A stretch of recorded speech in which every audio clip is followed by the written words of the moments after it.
Merci, Monsieur le Président. Monsieur le Ministre, il y a des violations de la loi sur lesquelles on ne vous entend pas. Silence quand la RATP met en place des fichiers illégaux pour pister les syndicalistes, les agents malades ou les grévistes, mais la RATP a visiblement le droit de ne pas respecter les lois. Silence quand la RATP sanctionne de mise à pied sans salaire Patrick, François, Yacine et Ahmed juste parce qu'ils faisaient grève contre votre odieuse réforme des retraites. Silence quand la RATP décide de révoquer Alexandre El Gamal, l'un des principaux leaders syndicaux CGT, là aussi pour fait de grève. L'inspection du travail a pourtant déclaré son licenciement illégal, mais la RATP a visiblement le droit de bafouer le droit constitutionnel de grève et le droit du travail. On savait donc déjà que la RATP se considérait au-dessus des lois. Mais là, la direction de la RATP franchit un nouveau seuil dans la répression féroce qu'elle mène contre les syndicalistes et toutes celles et ceux qui défendent leurs droits. Hier, Ahmed Berraal, syndicaliste CGT et référent harcèlement, comparaissait devant un conseil de discipline pour des sanctions pouvant aller jusqu'au licenciement. Son tort, avoir dénoncé un cas d'agression sexuelle sur une de ses collègues. Pensez-vous que la RATP allait convoquer l'agresseur sexuel? Non, pas du tout.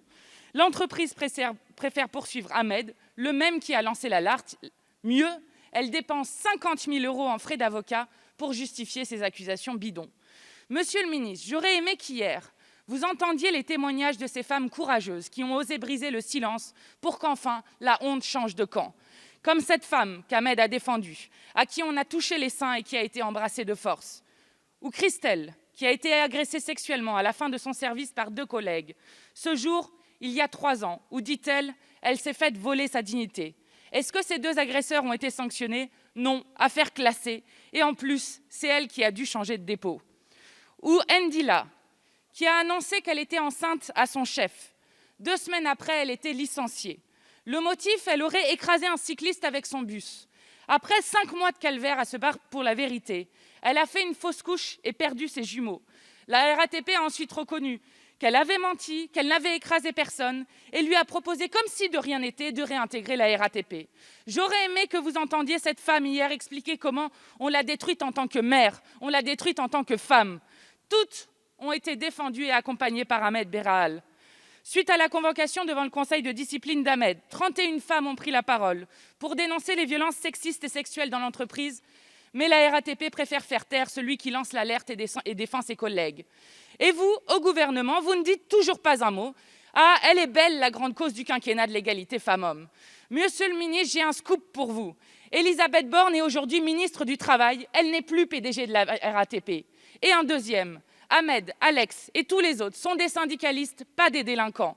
Ils et elles sont l'honneur de notre République, celles et ceux qui s'engagent pour les autres et la défense de nos droits collectifs. Alors ma question est simple, monsieur le ministre. Quand allez-vous enfin agir face à cette entreprise voyou? Monsieur le ministre, vous avez la parole. Bonjour Monsieur le Président, Mesdames, Messieurs les députés, Madame la députée Mathilde Panot. Bon, je ne m'en voudrais pas de mettre de côté la tonalité volontairement polémique de votre interpellation.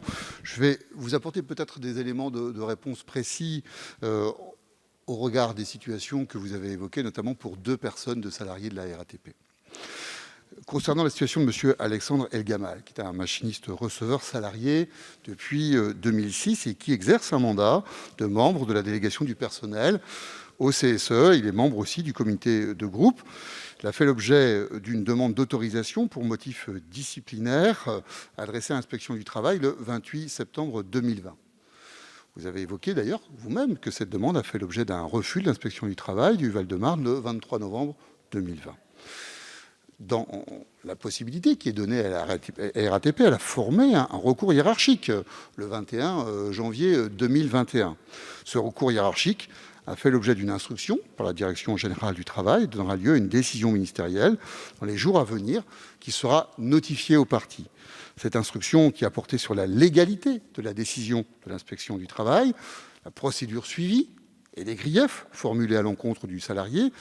Cette procédure garantit un examen approfondi de la situation et a permis d'ailleurs d'examiner l'ensemble des aspects de cette affaire que vous avez évoquée. Enfin, sur le second salarié, M. Ahmed Berraal, effectivement, il y a une procédure qui a été engagée à son encontre pour comportement fautif.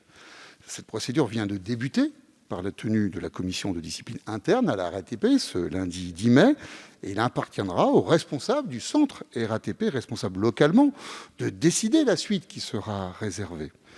S'il décide de donner suite à la procédure, le CSE, et vous le savez, devra à son tour être saisi, puis l'inspection du travail, ce qui implique que cette situation est en cours. Donc vous ne vous attendez pas ici à ce que je commente cette situation, puisqu'elle est en cours. Quoi qu'il en soit, Madame la députée, je pense d'ailleurs que vous en êtes d'accord, l'inspection du travail, comme la Direction générale du travail, instruiront là l'ensemble de ces sujets avec la même rigueur que la procédure qui a été évoquée en premier lieu, comme pour cette seconde. Voilà, Madame la députée, ce que je pouvais vous apporter comme élément de réponse. Merci. En réponse, Madame Panot, assez brièvement, s'il vous plaît. Merci, Monsieur le Président. Monsieur le ministre, je ne vous ai pas entendu sur les fichiers illégaux, notamment, ce qui aurait été assez intéressant. Et effectivement, on va voir comment ça suit son cours.